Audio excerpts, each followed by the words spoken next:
Mateo 6:27. Kinsa man kaninyo ang makadugang sa kitas-on sa inyong kinabuhi pinagi sa pagkabalaka.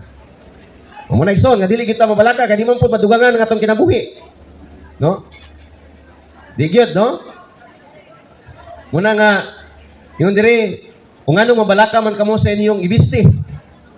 Tanawag yun sa pagtubo sa mga bulak sa kaumahan. Wala sila maghago aron makabisi. No?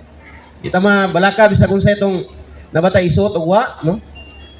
Bay dinaybe apan sultihan ko kamo nga bisan gani si Solomon nga dato kayo walay sapot nga sama katahom sa usa niining mga bulaka.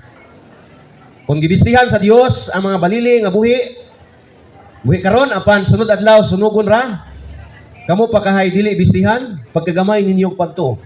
So kung narata ka balaka kung sa itong isuot, sa itong isinina, kaya nagkagidlay na ta, salig letas Ginoo igsoon. 31 na yun, busa ayaw kabalaka kung asa kamo kanon o imnon o ibiste. No? Kana, no? Kanon, imnon o ibiste. Kining mga butanga mo ay gitinguha kanunay sa mga dili magtotoo.